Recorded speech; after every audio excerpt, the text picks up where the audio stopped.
Hello guys! Hello Pisces! Welcome dito sa aking channel, Kapalaran 888. Welcome guys!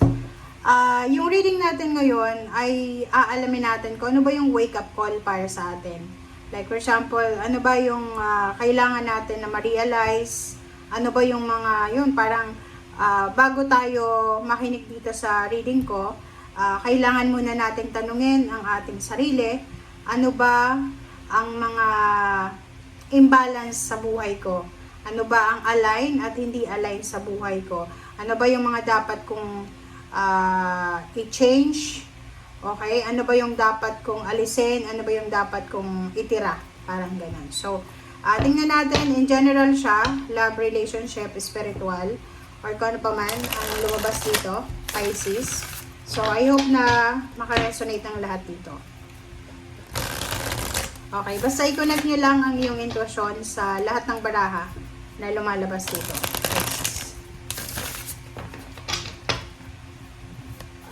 Pisces.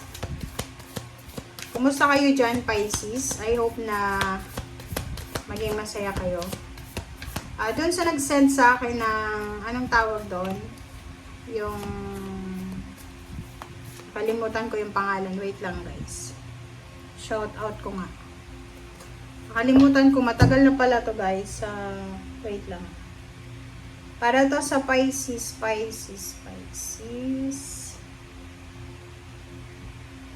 Okay, doon kay kay Juliet Abiera. Shout out sa'yo. Pero Cancer ka, yung isa Pisces siya, si Dorothy Hoshino. Shout out sa inyo guys. Okay, maraming salamat sa super thanks na binigay nyo. So, I hope na i-double pa yan or trifold or tenfold pa ng God yung blessings na dumating sa inyo. Okay. So, yung iba dyan, shout out sa inyong lahat, mga Pisces. Sa mga dati kong subscribers, sa mga bago. Yung mga bago dyan, huwag nyo kakalimutan na mag-subscribe. I-like nyo, i-press nyo yung notification bell para updated ka. Every time na nag-upload ako, kasi everyday ako mag-upload, mananotify kayo.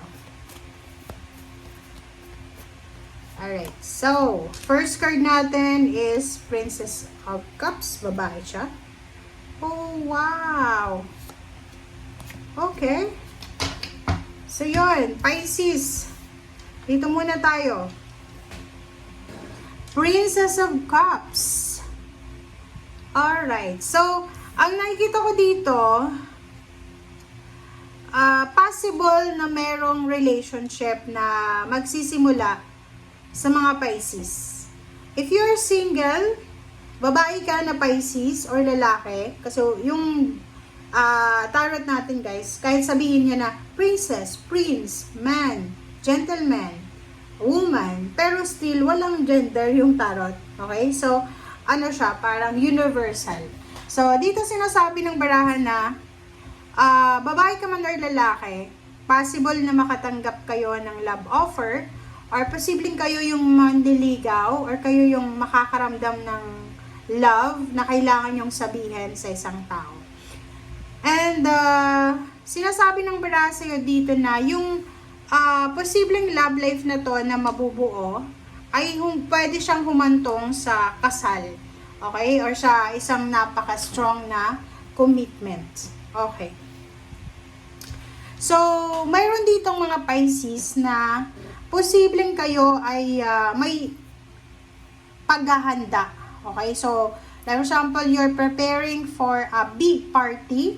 You're preparing for parang celebration. It's either reunion, wedding anniversaries, wedding, birthday celebration, debut, ano pa ba? Or maybe you're planning for a good, very good, or very happy Christmas party sa Christmas or New Year's party.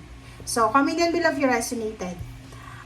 Nakikita ko rin sa inyo dito na mayroong Pisces na nagbabalak ng isang napaka-ingrande na bakasyon. Parang ganon. So, maybe you're planning to visit Japan, Korea, or kung nasa iba kang bansa, sa Europa, sa Amerika, yung parang ganon, pwedeng magko-cruise ship kayo, Or maybe yung iba, yun nga, maraming selebrasyon na pwedeng magdala sa inyo ng sobrang kaligayahan.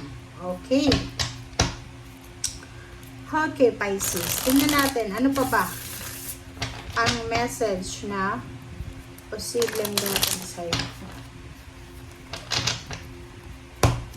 Ang tanong natin dito, align ba? So, for the moment, align naman. Align naman yung mga sitwasyon mo. So, titingnan natin. Baka may pumasok na message dito sa yung Pisces na hindi align. Okay? First card natin, maybe yun, pera. Alright. So, comment down below. Tingnan natin.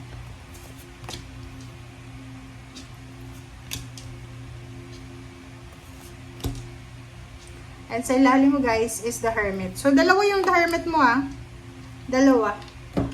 May Four of Swords ka. So, there's a solitude. There's parang siyang harmony. Harmonious. Serenity. Okay.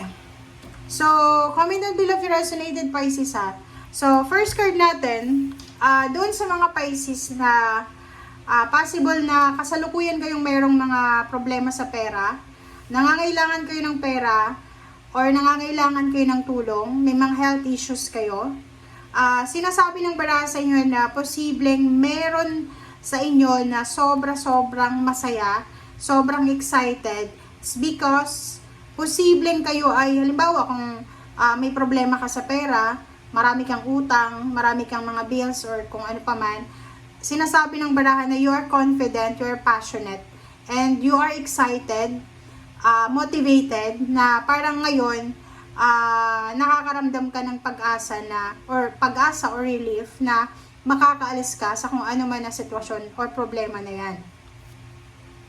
Sinasabi ng baraha sa'yo dito na merong mga Pisces na meron kayong papasukin na isang trabaho or isang negosyo na posibleng magdadala to sa'yo ng abundance and prosperity. Yung iba din sa inyo, Pisces, from lack, worry to assistance, makukuha nyo yung freedom, financial freedom, or health healing. So, comment down below if you're resonated. So, maybe ganun.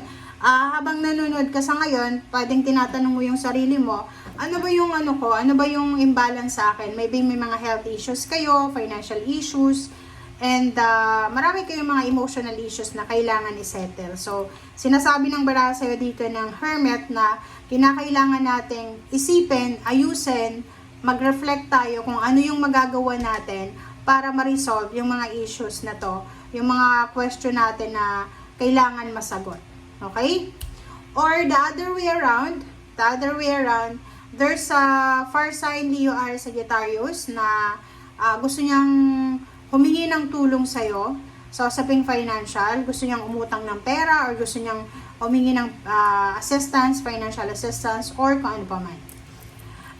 Nakikita ko rin dito yung isang fire sign Leo or Sagittarius na connected sa'yo. Maybe asawa mo to, anak mo to, nanay, kapatid, or kung sino man ang fire sign na to. Kasi ang fire sign na yan, excited siya na makipag-collaborate sa'yo. Excited siya na sumabay sa pag-angat mo sa buhay. So, nakikita ko sa'yo dito na if you are married sa isang fire sign, Leo or Sagittarius, sabay nyo, kasi itong 6 of air na to, kasamang pamilya niyan hindi lang yan mag-isa sabay kayong makakaraos, sabay kayong magkakaroon ng pag-asa, makaka-move on. Parang galing kayo sa hirap, papunta kayo doon sa pagyaman, sa abundance and prosperity, and sa freedom, financial freedom. Wow! Alright, so, tingnan natin dito, Pisces sa last deck. Last deck natin, double Hermit talaga. So, nakikita ko sa'yo dito, Pisces, kung magulo ang takbo ng buhay mo, magulo ang takbo ng relationship, ng trabaho, or may negosyo ka, magulo, sinasabi ng barahan na kailangan mong i-prioritize ang iyong emotion, ang peace of mind. Napaka-importante na yun yung i-prioritize mo. And, 5 of Swords. Sinasabi ng baraha sa'yo dito, Pisces, na kung marami kang mga nararamdaman na grudges, resentments, or anything na negative, toxic na, you need to abandon the feelings or emotion. Kumbaga, Five of Swords, kailangan mo ng isuko. Ano man ang conflict na to, it's either it's past or present situation na alam mo na maraming involved sa'yo, na involved ka na negative, umiwas ka na lang. Kailangan mong umiwas sa conflict, kailangan mong umiwas sa tukso. Nandito yung dalawang hermit na sinasabi, kailangan na nating tapusin yung mga kanega, negative, toxic na yan. And prioritize peace and harmony, prioritize self-love.